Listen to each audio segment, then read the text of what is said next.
18वां अध्याय।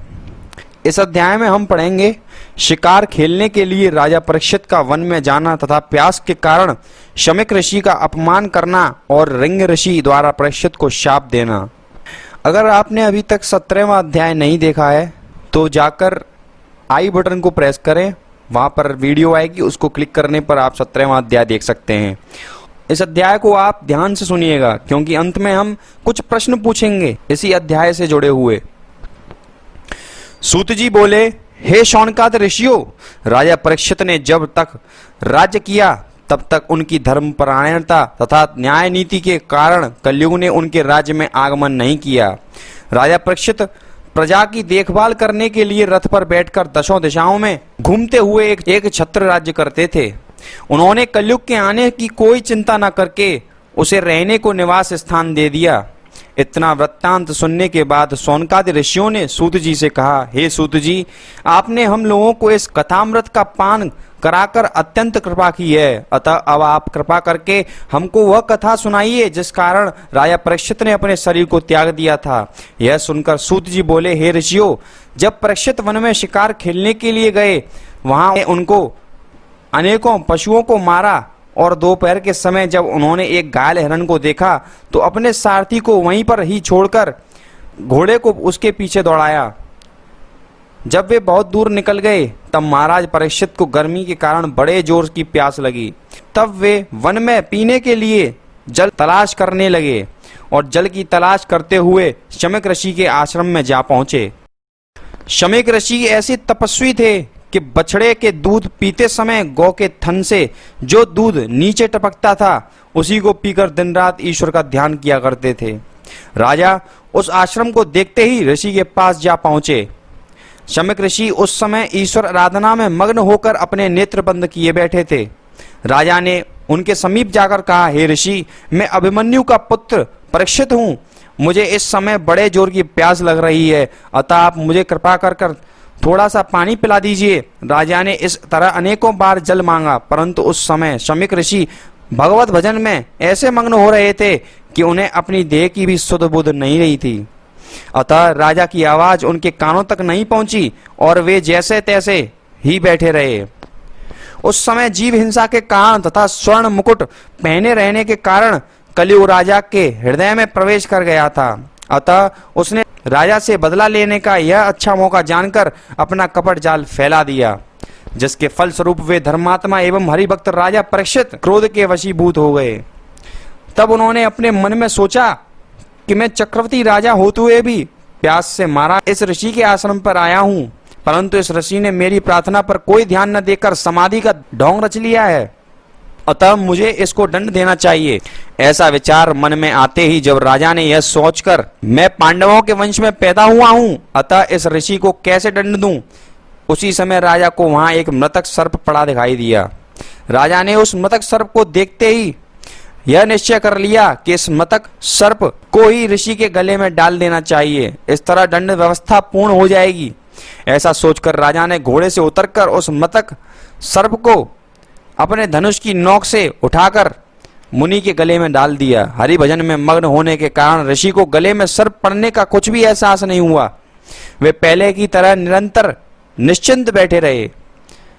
हे ऋषियों, राजा के वन से लौटने पर घर आकर जब स्वर्ण मुकुट को अपने मस्तक से उतारा तो पुनः उनको ज्ञान हुआ।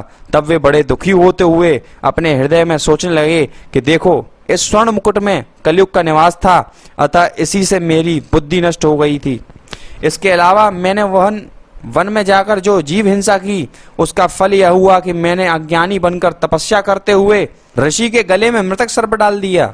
अतः मुझे इस पाप से किस प्रकार छुटकारा मिलेगा? जब कोई मनुष्य गौ एवं ब्राह्मणों को कष्ट देता है उस समय वह जान लेना चाहिए कि वह नष्ट होने वाला है।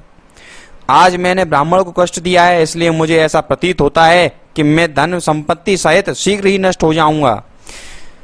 इधर राजा परीक्षित अपने घर में बैठे हुए इस तरह सोच रहे थे और उधर शमीक ऋषि जैसे कि तैसे बैठे हुए तप कर रहे थे। थोड़ी देर बाद कुछ ऋषि बालक खेलते खेलते शमीक ऋषि के आश्रम पर आए तो वे ऋषि के गले से मृतक सर्प को देखकर बड़े भयभीत हुए।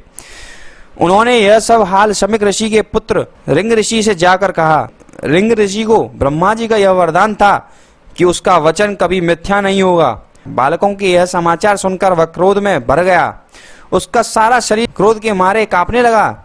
उसी क्रोध में उसने शीघ्रता से नदी का जल अपने सीधे हाथ में लेकर यह श्राप दिया कि जिस राजा परीक्षित ने मेरे ध्यान मग्न पिता के गले में मरा हुआ सर्प डाला है, उसकी आज से 7वें दिन तक्षक सर्प के काटने से मृत्यु हो जाएगी। इस तरह राजा परीक्षित को श्राप देने के बाद उसने अपने साथियों से कहा, महाराज श्री कृष्ण जब से गोलोक स्वासी हुए हैं, तब से कलयुग के राजा धन एवं राज्य के मद में अंधे होकर ब्राह्मणों को दुख देने लगे हैं। जिस प्रकार कोई पुरुष अपने द्वार की रखवाली करने के लिए कुत्ता पाले, परंतु वह कुत्ता उसी पुरुष को काट खाए, उसी तरह ये राजा लोग ब्राह्मणों के आशीर्वाद और कृपा से राज सिंहासन प्राप्त करके उन्हीं को कष्ट कर देते हैं। धर्मात्मा युधिष्ठिर तथा अर्जुन के कुल में यह परीक्षित ऐसा अधर्मी राजा पैदा हुआ है कि अपने घमंड में मेरे पिता के गले में मरा हुआ सांप डाल दिया। इसलिए मैंने भी उसे अपनी शक्ति दिखलाने हेतु यह श्राप दिया है।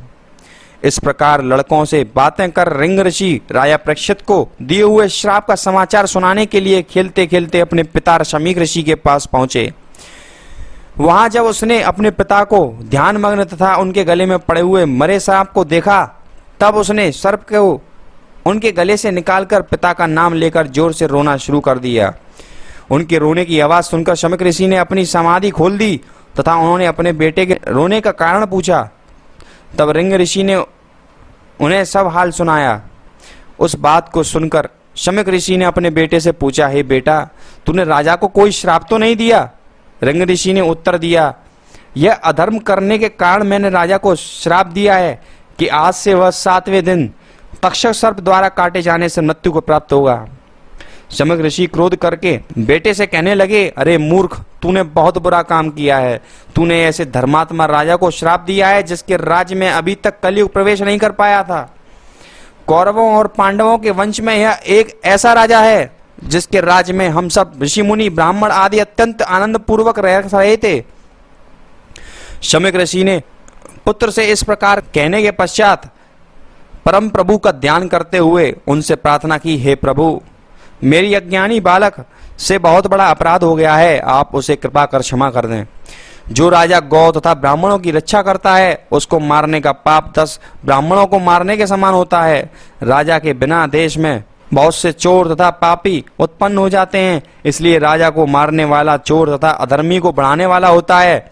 इस प्रकार ऋषि ने परमेश्वर की प्रार्थना करके अपने मन में यह निश्चय किया कि राजा परीक्षित के पास इस श्राप का समाचार भेज देना चाहिए ताकि वह अपना परलोक सुधारने का कोई उपाय कर सकें। यद्यपि इस बात को सुनकर संसारी लोग रिंग ऋषि को बुरा अवश्य कहेंगे, परंतु फिर भी मुझे ऐसे धर्मात्मा राजा को अपनी मुक्ति का उपाय खोजने के लिए सूचना दे देना चाहिए। ऐसा निश्चय करके शमीक ऋषि ने अपने कुर्मुक नामक शिष्य से कहा कि तू राजा परीक्षित के पास जाकर उनको मेरा आशीर्वाद कहना। इसके बाद उन्हें यह बताना कि रिंग ऋषि ने आपको 7वें दिन तक्षक द्वारा काटने पर मृत्यु होने का शाप दिया है, इसलिए आप अपनी मुक्त होने का कोई प्रयत्न कर लें। इतनी कथा सुनाने के बाद सूत जी बोले, हे शौनकाद ऋषियों, जो राजा परीक्षित अश्वत्थामा के ब्रह्मास्त्र से बच गया और जिसने धर्म एवं पृथ्वी की रक्षा करने के लिए कलयुग को अपने वशीभूत कर लिया था, वही एक ब्राह्मण के शाप द्वारा मृत्यु को प्राप्त हो गया। राजा परीक्षित के मरने के बाद कलयुग ने समस्त विश्व में प्रवेश कर लिया। यह समाप्त होता है, लेकिन हमारे वचन अनुसार हम आपसे इस अध्याय से जुड़े हुए कुछ प्रश्न पूछने जा रहे हैं। तो प्रथम प्रश्न ये है कि राजा परीक्षित किसके बेटे थे? तो सही जवाब है राजा परीक्षित अभिमन्यु के पुत्र थे। दूसरा प्रश्न, किस ऋषि के श्राप के कारण राजा परीक्षित की मृत्यु हुई? उत्तर है रिंग ऋषि के श्राप के कारण। और हाँ, अगर आप चैनल पर नए हैं तो चैनल को जरूर सब्सक्राइब करें और नोटिफिकेशन बेल जरूर दबाएं ताकि आप आने वाली वीडियोस को जरूर देख सकें।